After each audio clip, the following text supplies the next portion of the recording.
Welcome to your Daily Writing Habit, episode number 394. If you're writing a book or thinking about it, or maybe you've started writing your book, but you need some help finishing it, or perhaps you need to let more people know about your book, you are in the right place. Good morning, happy Saturday, happy weekend, happy all the things. I'm your host, Christine Whitmarsh, also known as Christine Inc., Christine-Inc.com. Each day I'm sharing with you the writing habits I've learned over my 18 years as a ghostwriter, book coach, and author. I have found that three things in particular have a huge impact on your success as an author, and they can turn someone who barely sees themselves as a writer into a published book author, just like magic.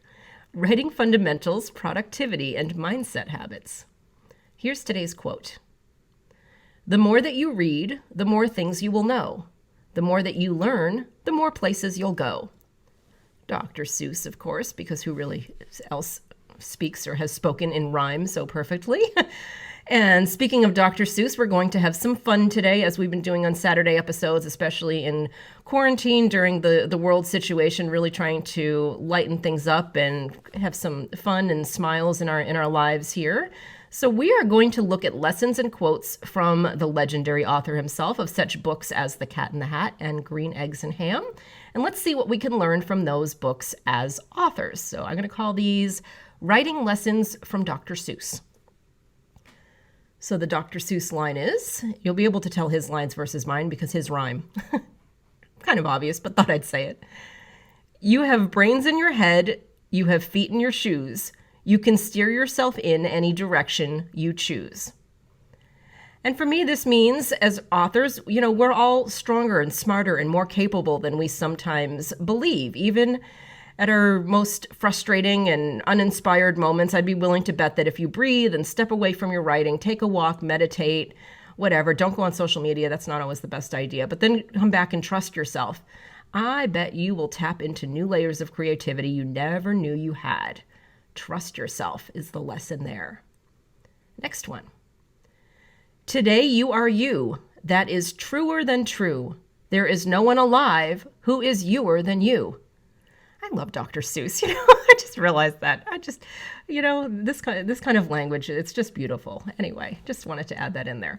So my interpretation of that is there is nobody else who can write your book the way you would. They could steal your idea, word for word, your premise, but still not write the story you would. And that's with that spark that only you have.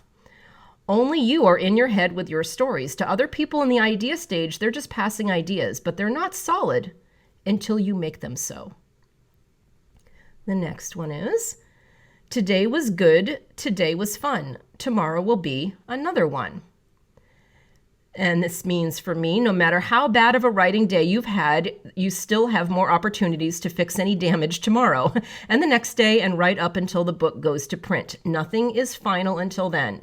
So take pride in powering through your bad writing days. It's like a badge of courage.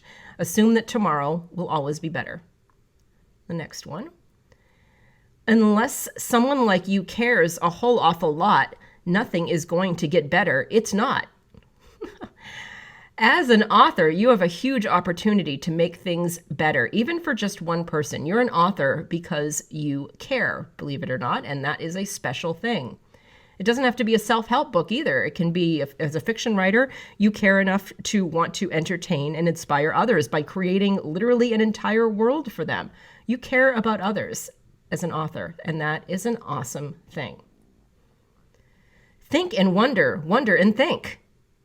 And of course, that's about curiosity. Asking questions is what drives creativity. The next one. Sometimes the questions are complicated and the answers are simple. So pretty self-explanatory. Sometimes the answers to what seem to be our most complex and twisted writing problems are right in front of our face. Don't overthink or overcomplicate. Start with the most obvious answer you can think of first, and then work from there. And finally, and this one is, I think, custom written for authors, we're all a little weird and life's a little weird, right? Especially in 2020, right? Embrace your weirdness. That's what I get from this. We are authors. People expect us to be maybe a little bit off. How can you bring that into your writing and not write what you think is expected of you by your books, your readers, the public? How can you color outside of the lines and surprise people, starting with yourself? How can you surprise yourself today as a writer? Super curious about that. Would love for you to drop by my Ink Authors group on Facebook and let me know how you've decided to surprise yourself today as an author. Ink Authors on Facebook. Thank you for joining me here on your daily writing habit. I hope you're having an awesome weekend. I'm always all about helping you write and finish writing an awesome book and having fun in the process. Really appreciate that you're here, and until tomorrow, happy writing.